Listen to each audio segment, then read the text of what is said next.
Good morning dear students, कैसे हैं आप? आई होप शानदार जबरदस्त होंगे। स्वागत है आपका आपके अपनी YouTube channel NCERT maths with Lohia में। तो डियर स्टूडेंट्स, आज हम एक्सरसाइज 5.3 क्वेश्चन नंबर 12 देखेंगे। Find the sum of the first 40 integers divisible by 6। First 40 integers, कितने इंटीजर्स? 40 इंटीजर्स का सम निकालना है जो डिविजिबल होने चाहिए, 6 से डिविजिबल हो। किससे डिविजिबल हो? 6 से डिविजिबल हो, अर्थात वो 6 का मल्टीपल्स होंगे। किसके मल्टीपल्स होंगे? 6 के मल्टीपल्स होंगे वो। और 6 के मल्टीपल्स कौन होते हैं बेटा?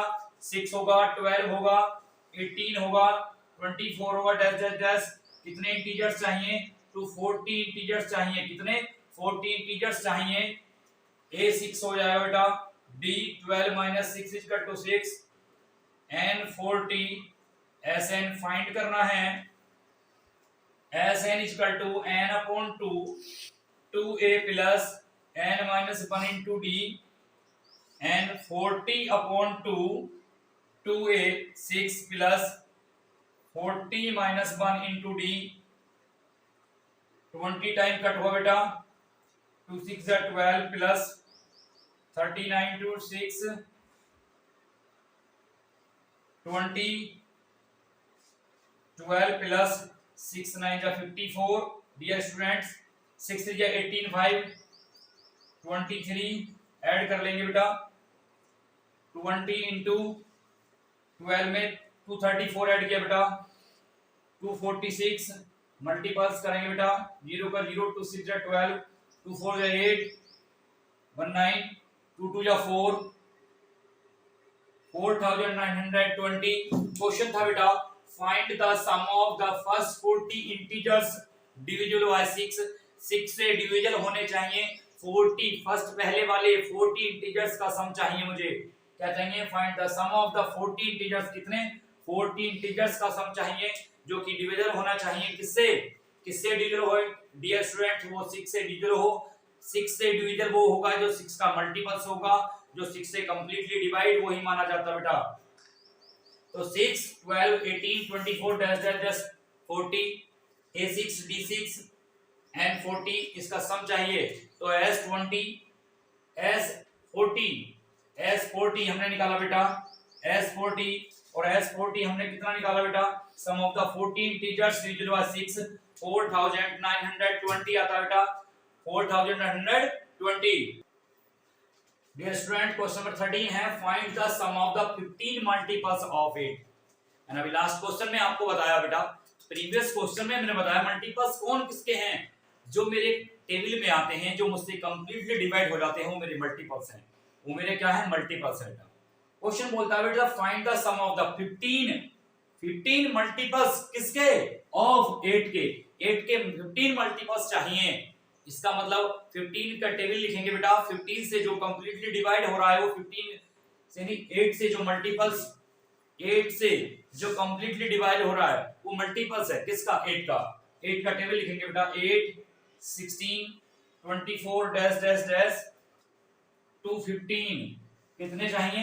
15 मल्टीपल्स का सम चाहिए जो डिविजिबल होगा किससे? 8 से। तो वही मल्टीपल्स कहलाएगा किसका? 8 का। A is equal to 8, D is equal to 16 minus 8 is equal to 8, N 15 और Sn फाइंड करना है।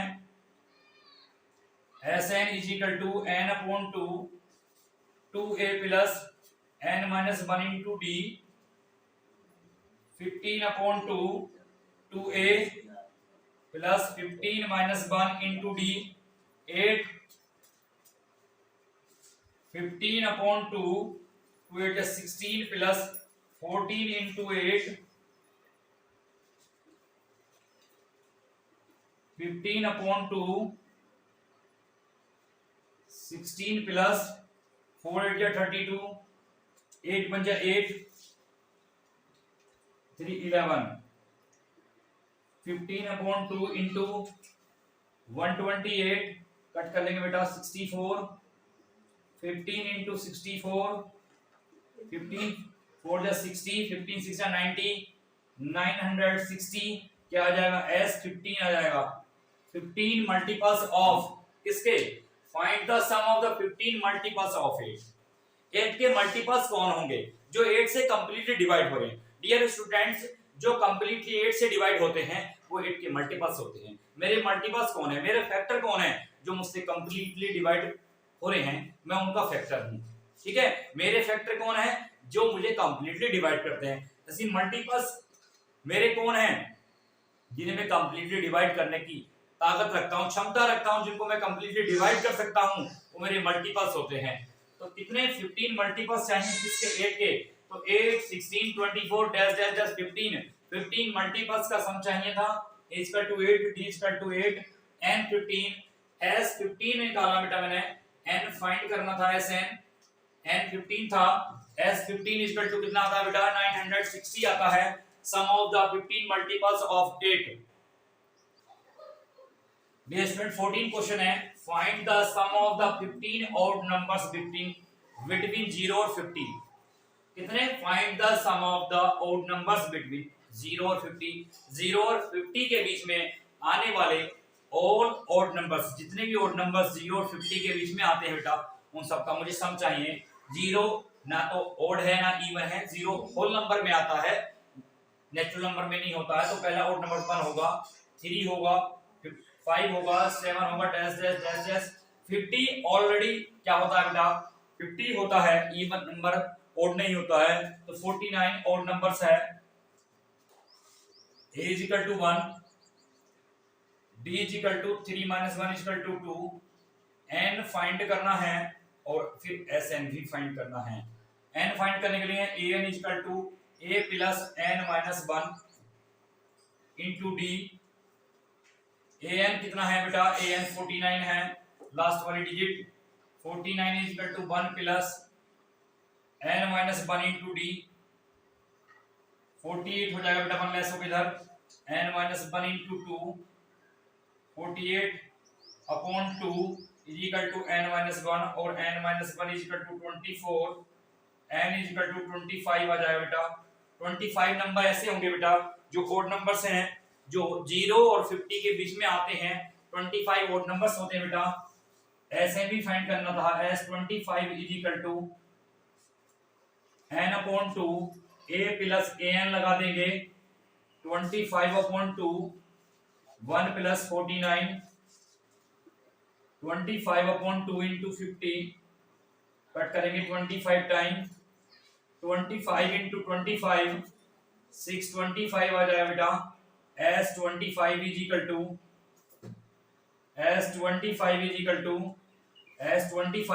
कितना आ जाएगा, 625 आएगा बेटा। क्वेश्चन था find the sum of the odd numbers between 0 to 50। 0 और 50 के बीच में आने वाले ऑड नंबर्स का सम चाहिए मुझे। 0 से 50 के बीच में आने वाले ऑड नंबर्स का सम चाहिए। तो 0 क्या होता है बेटा, होल नंबर में आता है, नेचुरल में नहीं आता है, इसे ना ऑड कहेंगे ना इवन कहेंगे। 0 छोड़ दिया बेटा, 1 आएगा, ऑड नंबर्स में होगा। 3 ऑड नंबर्स, 5 ऑड नंबर्स, 7 हर दो के बाद ऑड नंबर्स आता है बेटा। लास्ट वाली डिजिट इसमें 49 होगी क्योंकि 50 इवन नंबर्स होता है। n फाइंड किया 25, s25 कितना है, 625 आया। तो find the sum of the odd numbers between 0 to 50, यानी कि 0 से 50 के बीच में आने वाले ऑड नंबर्स का सम कितना हुआ बेटा, 625। और ऑड नंबर्स कितने होते हैं, 25 ऑड नंबर्स होते हैं 0 से 50 के बीच में, और उनका सम होता है 625। देख बेटा, एक contract on construction job sufficient job है बेटा। देखिए होता क्या बेटा, पेनल्टी डिले करने का जुर्माना भरना है इसमें बेटा। मान लीजिए आप किसी से बेटा ऑन पेड लोन अकाउंट से लोन लेते हैं, या अदरवाइज किसी फाइनेंस कंपनी से आप फाइनेंस पे कोई वाहन लेते हैं, उसका पर्सनल पेनल्टी देनी पड़ती है आपको। होता क्या, निश्चित मात्रा में आपको बेटा क्या देना होता है, निश्चित मात्रा में आपको उसका किस्त भरनी होती है।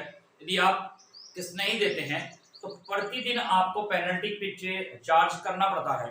मान लीजिए आपको फर्स्ट डे 200 रुपीज देने पड़ रहे थे बेटा, कितने, 200 रुपीज आपने नहीं दिए, 50 रुपीज की पेनल्टी लगेगी बेटा। पहले दिन आपको 200 देने हैं, सेकंड डे के लिए 250 देने हैं। इसका मतलब है कि 50 रुपीज आपको पर डे बढ़ते चले जाएंगे। आपको सेकंड डे 250, फिर 300 डैश डैश डैश इस प्रकार बढ़ते चले जाएंगे। आपको 30 डेज तक देने हैं। कितने दिन तक देने हैं? 30 डेज तक। तो how much money 4 days, 30 days के लिए आप 30 डेज में कितनी पेनल्टी पे कर देंगे? कितनी पेनल्टी पे कर देंगे आप 30 डेज में? यदि आपको पहले दिन आपको पेनल्टी में 200 रुपीज देने पड़ रहे बेटा, आपने टाइम पर अपनी किस्त जमा नहीं की है, आपने सफिशिएंट किस्त नहीं जमा की बेटा अपनी, तो 200 रुपीज पेनल्टी पड़ी आप पे बेटा। फिर नेक्स्ट डे नहीं की आपने तो 50 रुपीज पे करने पड़े बेटा। फिर उससे नेक्स्ट डे 50 रुपीज बढ़ते चले जाएंगे बेटा। तो a is equal to 200, b is equal to 50, n is equal to 30 और sn फाइंड करना है बेटा। sn is equal to 30/2 2a plus 30 minus 1 into d 50 15 time cut हो बेटा 2 2 जा 4 400 प्लस 29 इंटू 15 15 400 प्लस 0 का 0 5 9 45 5 2 जा 10 14 50 ऐड कर लीजिए बेटा 15 इंटू 400 से 1450 ऐड किया बेटा 1850 मल्टीपल करें बेटा 0 का 0 15 5 जा 75 7 कैरी बेटा 15 8 जा 120 127 12 कैरी 15 1 जा 15 और 12 27 27000 S30 27750। देखिए बेटा एक कंस्ट्रक्शन की जो सफिशिएंट कंस्ट्रक्टर है बेटा उसको पहले दिन पेनल्टी देनी पड़ती है बेटा RS 200। पहले दिन उसकी पेनल्टी होती है उसके लिए बेटा 200, सेकंड डे के लिए 250, थर्ड डे के लिए 300, यानी ईच डे बढ़ाते चले जाएंगे आप तो 50 रुपीज आपके पास पेनल्टी बढ़ती चली जाएगी। आपको 30 दिन की पेनल्टी पे करनी है बेटा, 30 दिन की पेनल्टी आपको पे करनी है।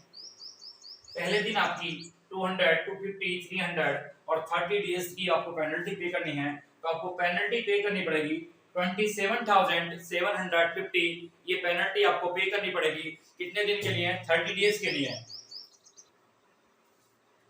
देखिए स्टूडेंट्स 16 क्वेश्चन है।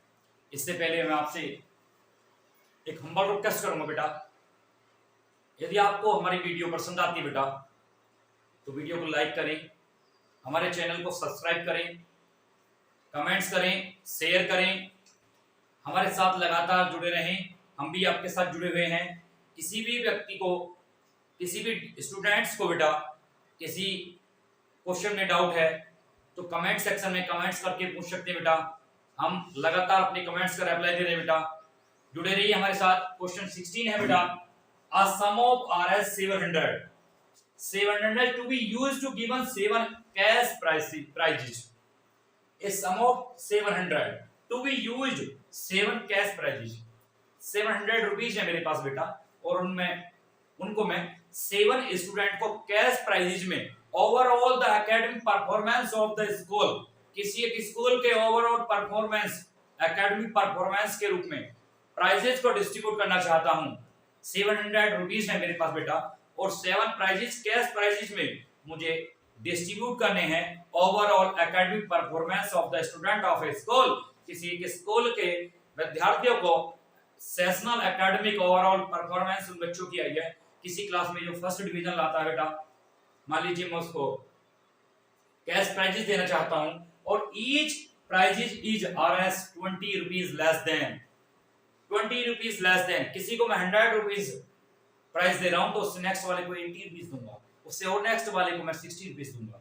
मेरे पास 700 रुपीज है और मुझे 7 कैश प्राइजेस में overall performance of academic students performance के रूप में मुझे प्राइजेस डिस्ट्रीब्यूट करने हैं बेटा। 20 लेस देन से करना है। फर्स्ट स्टूडेंट को प्राइज मिलेगा, उससे सेकंड नंबर वाले को मिलेगा, थर्ड नंबर वाले को मिलेगा। जितने नंबर्स बढ़ता चला जाएगा वो उसका 20 रुपीज लेस देन मिलेगा। 20 रुपीज लेस देन देना है। 7 स्टूडेंट को कैश प्राइजेस मिलना है। SN इसका मतलब सम दिया है 700 रुपीज एंड 7 स्टूडेंट को मिलना है। डी दिया है 20, मेरे पास ए नहीं है, मुझे ए फाइंड करना है, प्राइजेस मिलते चले जाएंगे। 20 लेस देन मिलना है, माइनस का 20 यूज करेंगे बेटा, माइनस का 20 यूज करेंगे क्योंकि 20 लेस देन घटते हुए क्रम में प्राइस मिलते हैं। फर्स्ट वाले को 100 मिलता है तो सेकंड प्राइस वाले को 80 रुपीज मिलेगा। लगाएंगे बेटा Sn equal to n upon 2 2a plus n minus 1 into D. Sn 700 is equal to n 7 upon 2 2a plus 7 minus 1 into D minus का 20। 700 टाइम कट हो जाएगा बेटा, 2 से इधर जाएगा 200, कितना 200 is equal to 2a plus ये 6 हो जाएगा minus 20। 200 is equal to 2a minus, इसे मल्टीप्लाई करेंगे 26 जा 120, 200 120 इधर प्लस में आ जाएगा बेटा equal to 2a, 2a is equal to 360 sorry 320 और a इक्वल टू 160। इसका मतलब फर्स्ट प्राइस मिलेगा, a कितना होता है, फर्स्ट नंबर होता है बेटा, फर्स्ट प्राइस मिलेगा 160, फिर 20 लेस देन के साथ मिलेगा 140, फिर 120, फिर 100, फिर 80, फिर 60, फिर 40। काउंट करेंगे 1 2 3 4 5 6 7 7 स्टूडेंट को एकेडमिक परफॉर्मेंस के रूप में, किसी एक स्कूल के एकेडमिक परफॉर्मेंस के रूप में प्राइजेस दिए जाने हैं। इनका सम 700 ही होगा बेटा, 700 रुपीज है मेरे पास बेटा, और मुझे overall academic performance of a school. Dear student, इसी क्लास के, मान लीजिए आप 10th क्लास के स्टूडेंट हैं और मुझे आपके क्लास में प्राइजेस डिस्ट्रीब्यूशन करना है 700 रुपीज और 7 स्टूडेंट्स को देने हैं। देखिए बेटा, यदि मैं 107 बच्चों को दे देता हूं तो पता नहीं चलेगा कि फर्स्ट वाले को कितना दिया, सेकंड वाले को, सबको इक्वल हो गया, तो फर्स्ट सेकंड थर्ड का कोई मतलब नहीं रह गया। क्या होगा बेटा, 700 रुपीज डिस्ट्रीब्यूट करने हैं 7 प्राइजेज में, कैश प्राइजेज में, 7 कैश प्राइजेज में। 20 लेस देन रख के तो पहले वाले को 160 दूंगा, दूसरे वाले को 140 दूंगा, तीसरे वाले को 120 दूंगा और चौथे वाले को 100, फिर 80, फिर 60 और लास्ट वाले जो 7th नंबर पे आएगा उसे 40 रुपीज कैश प्राइज मिलेगा। तो बेटा 7 स्टूडेंटों को मुझे इस प्रकार डिस्ट्रीब्यूट कर देना है prizes, cash prizes. Thank you students.